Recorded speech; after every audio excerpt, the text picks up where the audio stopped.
Você sente uma constante queimação após se alimentar? Isso pode ser mais do que uma simples azia. O refluxo gastroesofágico atinge cerca de 35 milhões de pessoas no Brasil, de acordo com a Faculdade de Medicina da USP. Esse problema pode gerar várias complicações, por isso, alguns cuidados são fundamentais. Nessa edição do Eureka, vamos falar mais sobre o refluxo, entender como tratar e se prevenir contra a doença.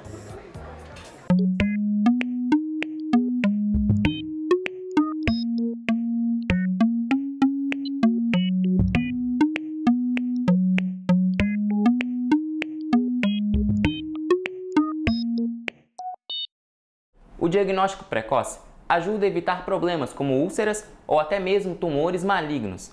Para tratar o refluxo, é preciso primeiro identificá-lo. O principal sintoma da doença do refluxo é o que popularmente chamamos de azia, né? Mas no meio médico a gente chama queimação retroesternal de pirose, tá? Então isso aí acomete mais de 20% da população brasileira, porém tem vários outros sintomas decorrentes desse refluxo. Por exemplo, a laringite, a tosse crônica e dentre outros sintomas. O estômago produz ácido, o ácido clorídrico, que ele pode ser danoso à mucosa esofágica e à laringe, ao pulmão, outros órgãos, né?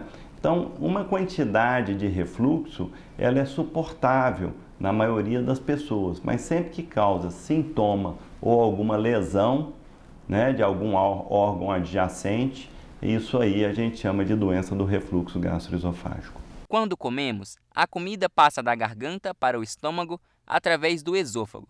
Uma vez que a comida está no estômago, um anel de fibras musculares impede que o alimento se mova para trás, em direção ao esôfago. Essas fibras são chamadas de esfíncter esofágico inferior.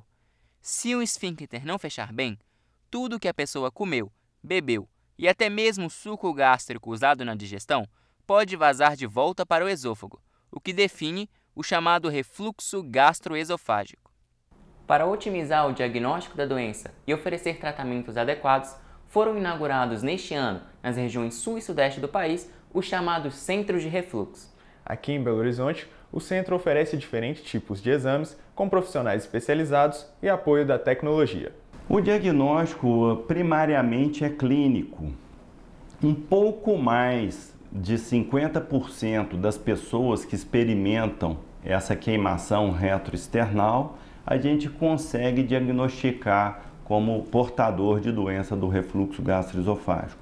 A gente leva em consideração os sintomas, a resposta clínica ao uso de medicamento, a endoscopia para verificar se há alguma lesão, né, no esôfago que possa caracterizar o refluxo e exames que medem diretamente o refluxo, como a pH-metria esofágica e a impedância-pH-metria esofágica.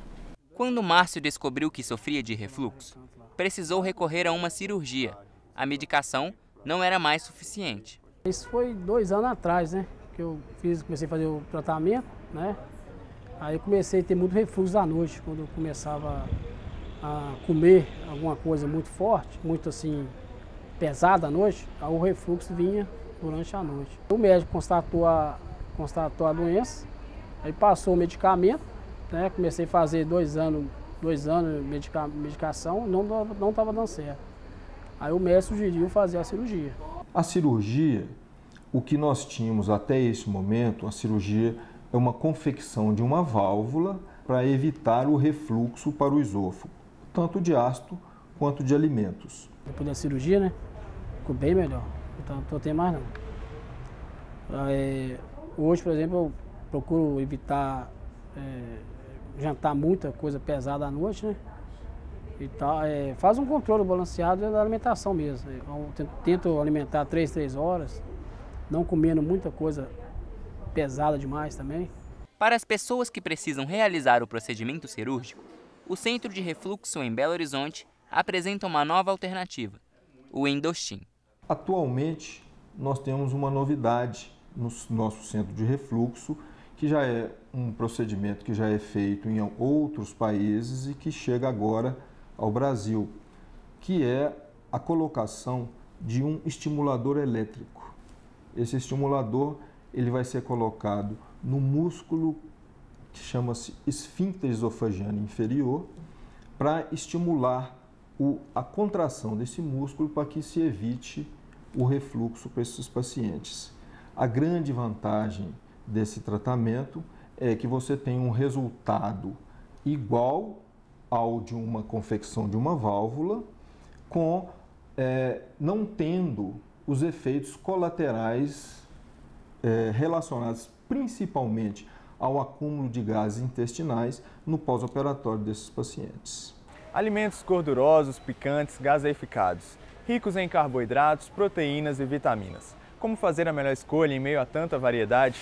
Uma coisa é certa, a alimentação pode influenciar nos casos de refluxo. Os alimentos, eles têm relação com a doença do refluxo gastroesofágico. Nós temos alguns alimentos que promovem o relaxamento desse esfíncter esofagiano inferior, permitindo assim que o conteúdo gástrico retorne ao esôfago, provocando essa irritação, essa inflamação na região do esôfago, que nós chamamos de esofagite, que tem como sensação a pirose, a queimação. Entre esses alimentos, nós temos os alimentos gordurosos, como o bacon, a linguiça, os embutidos de maneira geral, a salsicha, que tem um teor mais alto de gordura. Além dos alimentos gordurosos, né, como os molhos prontos, os macarrões instantâneos, nós temos a cafeína, o café, que também tem esse papel de promover o relaxamento do esfíncter esofagiano inferior, o chocolate, que tem esse efeito, e nós temos aqueles alimentos que já contêm substâncias que são irritantes da mucosa, tanto gástrica quanto do esôfago, como a pimenta, e uma delas a pimenta do reino, a pimenta vermelha, né, que é aquela pimenta mais comum, que o pessoal usa muito molho. Eles têm uma substância que é irritativa da mucosa gástrica e também da mucosa do esôfago. Então, além disso, eles estimulam a produção excessiva de ácido clorídrico, e esse ácido, né, ao retornar na parede do esôfago, vai causar irritação. Mas será que existem alimentos que podem ajudar no combate ao refluxo? Evitando esses alimentos, a gente vai passar a consumir os alimentos mais in natura, que são as frutas, as verduras, os legumes, que podem estar ajudando a compor uma dieta mais adequada, mais equilibrada, e com isso diminuir a questão do refluxo. Um dos alimentos que as pessoas às vezes tomam na tentativa de diminuir a acidez é o leite. O leite integral, ele contém bastante gordura, e essa gordura vai estimular a secreção do ácido clorídrico, aumentando ainda mais, né, a sensação de queimação. Eles ainda se expressam pelas emoções. Risos, choros, falam muito sobre estes pequenos. Por isso mesmo, é preciso ficar atento para não confundir uma simples cólica, por exemplo, com o refluxo. Os primeiros sintomas podem assustar os pais, mas com os cuidados corretos, vários problemas são evitados, como foi o caso da Bárbara, que logo nos primeiros meses de vida do filho enfrentou esse desafio. Desde que ele nasceu, eu notava que ele tinha algum incômodo, que eu não sabia identificar o que era, porque o tipo de refluxo dele é um refluxo diferente da maioria, que coloca o leite para fora. O dele é o refluxo oculto. O leite fica só subindo pelo esôfago e provocando um desconforto. Então, eu notava que ele mamava o dia inteiro e sempre tinha um desconforto muito grande após as mamadas. Ele jogava o corpo para trás, quase que encostava a cabecinha no bumbum, e chorava bastante depois das mamadas, e só parava quando voltava a mamar, porque, segundo a pediatra, a descida do leite pelo esôfago dá um alívio momentâneo para aquele refluxo. Então eu fui procurar o pediatra por causa desse desconforto, que era bem nítido que ele sentia. Alguns bebês têm muito desconforto, outros têm pouco. No caso do meu neném, ele tinha muito desconforto, ele chorava bastante. Então eu procurei a pediatra reclamando desse desconforto, e foi aí então que ela me encaminhou para um gastro, que medicou ele para tratar esse desconforto. A maioria dos sintomas do Theo foram aliviados, porém, ainda é necessário ter atenção. Na verdade, o tratamento ele trata o mal-estar do refluxo, né? Então, o refluxo ele permanece até que essa válvula mature.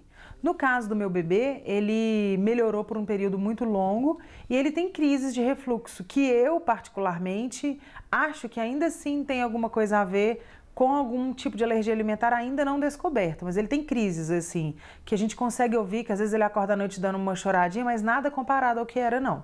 Nos bebês, existe um tipo de refluxo normal, que não causa nenhum prejuízo à saúde.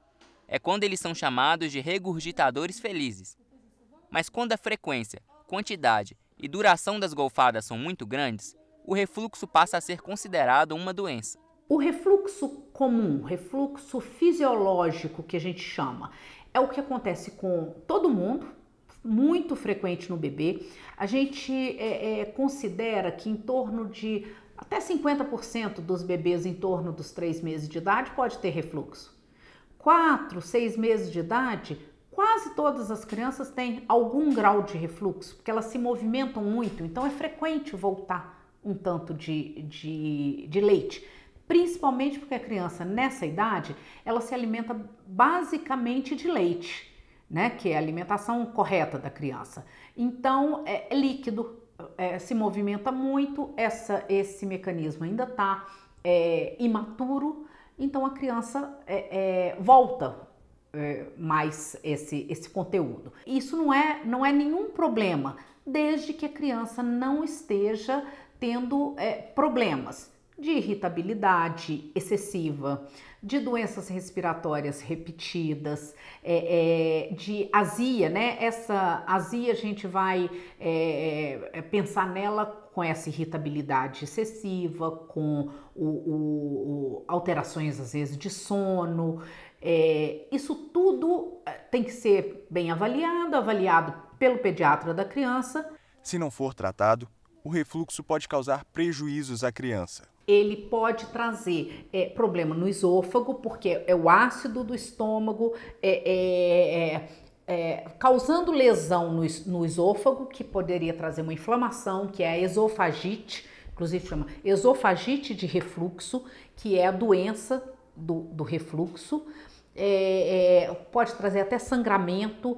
Um sintoma de doença do refluxo seria até um vômito com sangue, isso chega a ser um quadro mais grave, que é já a doença do refluxo em fase mais avançada. Para evitar que o problema se desenvolva, algumas dicas são importantes. Deixar a criança no colo até arrotar, evitar chacoalhá-la após a mamada, colocá-la para dormir com o berço inclinado, evitar pressionar o abdômen na troca de fraldas, engrossar o leite se indicado pelo pediatra.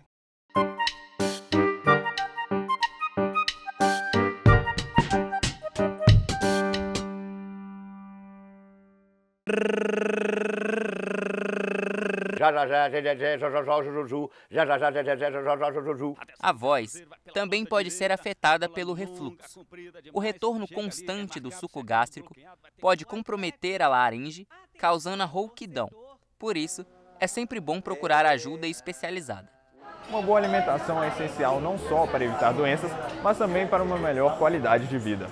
Lembre-se das dicas do programa de hoje e não esqueça de nos acompanhar nas redes sociais. Até a próxima! Tchau!